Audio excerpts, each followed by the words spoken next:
Well, the new year is traditionally a time for people to take stock and give themselves a fresh start. But are those resolutions really worth it? And how do you motivate yourself to achieve what you want? I'm glad you asked. Performance coach Andrew May joins us now from the Gold Coast. Happy New Year to you, mate. And you're clearly Happy New Year to following, you, PK. following through on your resolution to spend a lot of time on the Gold Coast. Yeah, I'm here just in front of the beach, so what a great spot to do a session on New Year's goals. So, and Happy New Year to all of our listeners, or all of our viewers as well.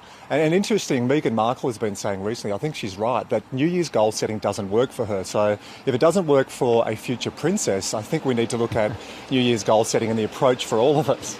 Well, it's interesting you use the word goal setting because a resolution is at the start of the year, but if you decide to set a goal, well, that could be all year round. But what's the best way to do it right now? Because I find myself it's a good time to reassess. Yeah, it's a good time to reassess, but I'm sure a lot of people, maybe you as well, PK, we get very cynical about New Year's goals. And if you look at the research, it's pretty depressing.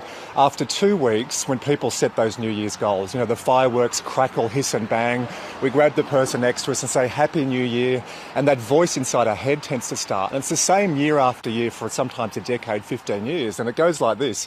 This year I'm going to get fit, lose weight, stop smoking, learn French and spend more time with the kids. 2 weeks later, 25% of people have thrown their New Year's goals out. 4 weeks later, 50% of those goals have been washed away. And in a year, over a 12-month period, less than 12% of people stick to and actually achieve their New Year's goals. So something, PK, is going wrong, fundamentally wrong, the way we set those New Year's goals. Well, let's go through a couple of your tips, mate, because you're here to help this morning. And let's start with the first couple on your list here. Don't set unrealistic goals, and then don't set goals to impress others. Yeah, we're going to look at the don'ts today, and obviously the learning on this is to flip it and do the opposite. But an example on don't, if you're not currently running, I wouldn't be setting a goal to go to Tokyo for the marathon. I think that's called an unrealistic goal. Yep. Another example might be, hey, I want to do a PhD in 3 months. You may not have an undergraduate degree. That's not going to happen either. And I hear a lot of this in business. People say, I'm going to build a business and sell it next year for $5–10 million. That's very unrealistic. So we've got to set realistic time targets. That's why, PK, so many people set these goals and 2 weeks later they just go, it's too hard. Goal setting doesn't work for me. I'm going to throw it out. And the second one on your list was setting goals to impress others. So have you ever been guilty of this? It could be your wife, it could be colleagues. Have you set goals for other people? Yeah, I think so. I think you're always aware of how you're viewed, potentially at work as well. So things can be status driven. I know that's a mistake that you warn against. Yeah, and we talk about setting goals that are concordant, or that's big psychology words, maybe too early in the morning for that right now. But you want to set goals that are more aligned to your values, to your behaviours, and also to what really connects with you. So when I am setting goals with individuals or groups, the number one thing, what we want to do, PK, is have that emotional conduit. So setting this goal, how's that going to make you feel? How's that going to change your life? How will it change your relationships?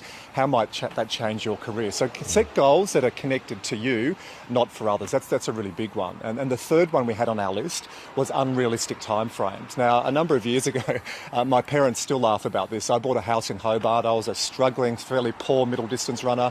Property was cheap in Hobart. I had a 21-day plan, PK, to renovate a house. 21 months later, I was still doing the renovation. So I think I was a little bit out on that plan. I was going to re-stump the house, do everything in 21 days. So it didn't quite work like that. Yeah, well, and let's look at this list again. We'll bring it up for those people. Don't set and forget. And this is a really interesting one. Don't play it forwards. What's that all about?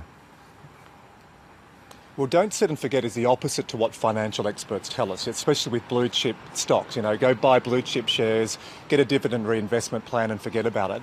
You need to set your goals, you need to review them, you need to reset, you need to review, you need to reset. So really, setting goals before those fireworks go off is fundamentally flawed. It's a great time now in the year to set goals, reflect, but you're really going to have to grab a coffee, grab a cup of tea, maybe an icy cold beer over the next couple of weeks and sit down and write down what are your goals clearly in a number of different domains, like relationships, like your health and fitness, like work and career. PK, I like to add in fun and play, because I think as adults we can lose that playfulness, and I learned this from my kids. You know, you've got to have play and have fun.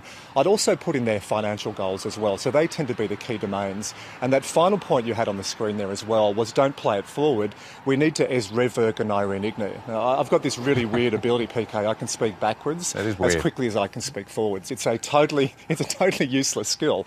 But that word es rever Irene Igni is reverse engineer. And this is what great athletes do. This is what business people do. Here's my goals 12 months down the track, and they work so draw KCAB, or they work backwards, meaning what do I need to do to achieve that goal? And some of the key questions I really get people to ask: are you totally prepared to make changes to achieve this goal?